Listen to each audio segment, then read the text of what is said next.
भैया तय कोई माता की कहानी सुनावा था। लाइक करियो, शेयर करियो, सब्सक्राइब करियो। राम राम जी। राम राम। कोई माता की जय। एक साहूकार था जिसके 7 बेटे और 7 बहू थी। एक बेटी थी। सब कोई मिट्टी लेने गई। मिट्टी खोदते समय नंद के हाथ से शाहू का बच्चा मर गया। शाहू माता बोली कि मैं तेरी कोख बांधूंगी।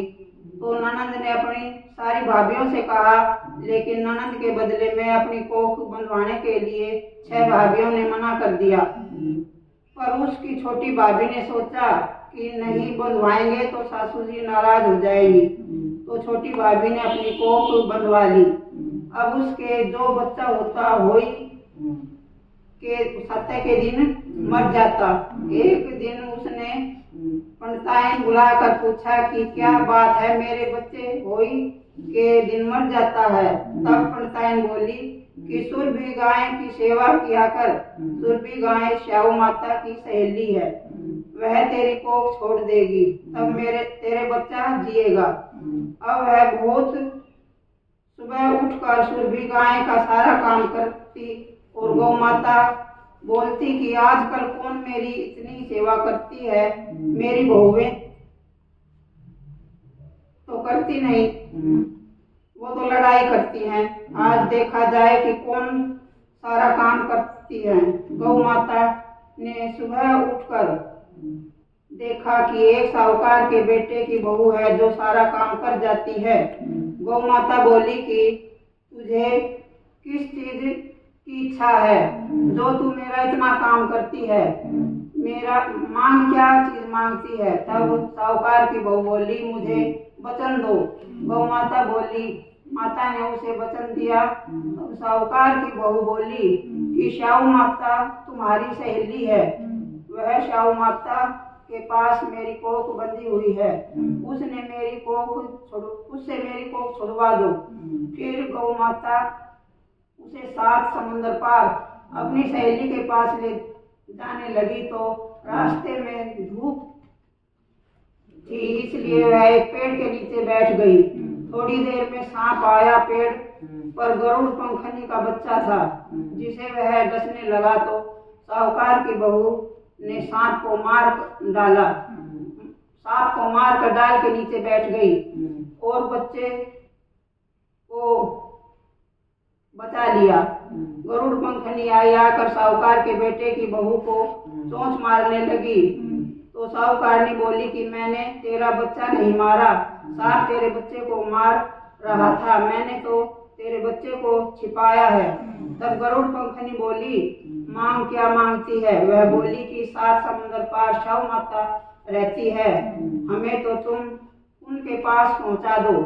गरुड़ पंखनी ने अपनी पीठ पर बैठाकर दोनों जनों को शाहू माता के पास पहुंचा दिया। शाहू माता बोली कि आ बहन बहुत दिनों बाद आई है। और शाहू माता बोली मेरे सिर में बहुत जुएं हो गई हैं। तो गौ माता बोली कि मेरे साथ जो है इससे जूं निकलवा ले। तो साहूकार की बहू ने उसकी सारी जुएं निकाल दी।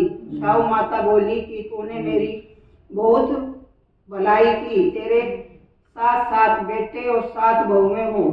बहू बोली मेरे तो एक भी बेटा नहीं, 7 बेटे कहाँ से होंगे। शाहू माता बोली क्यों नहीं होंगे। तब वह बोली कि मुझे वचन दो। तो शाहू माता बोली वचन, यह वचन धोबी कुंड पर कंकरी हो। तब साहूकार की बहू बोली मेरी कोख तो तुम्हारे पास बंधी हुई है। तब शाहू माता ने कहा कि तूने जो मुझे बहुत ठगा, मैं तेरी कोख खोलती तो नहीं, लेकिन अब खोलनी पड़ेगी। जा तेरे घर में तुझे 7 बेटे बहु मिलेंगी, तू 7 उजमन करिए, 7 होई माता, 7 मांडिया, 7 कढ़ाई करिए। तब घर गई, देखा कि वहाँ 7 बेटे बहू बैठे हैं, बहुत धन हो रहा है। उसने 7 होई मांडी और दीवार पर, कोई मटके पर, कोई और 7 उजमन करे, 7 कढ़ाई करी। उधर सारी दौरानी जिठानी कहने लगी जल्दी जल्दी का पूजा कर लो, नहीं तो सब कोई रोने लग जाएंगे। थोड़ी देर में उन्होंने अपने बेटे को कहा कि देख कर आओ आज वह रोई क्यों नहीं। वह देखकर आकर बोला कि चाची तो हो ही मान रही है, खूब उजमन हो रहा है। फिर दो जिठानी दौड़ी दौड़ी गई, देखें कि वह तो कोख छुड़ा लाई। वह सब बोली कि तुमने कोख कैसे छुड़ाई। वह बोली कि मैंने तो कोख बंधाई नहीं, लेकिन शाव के बच्चे के मरने से मेरी कोख बंध गई। अब शाव माता ने मुझ पर दया करके मेरी कोख खोल दी। हे शाव माता, जैसे साहूकार की बहू की कोख खोली, वैसे तू सबकी खोलना। कहने सुनने वाले और उकारा भरने वाले को कोई माता सुख शांति दे सबकी।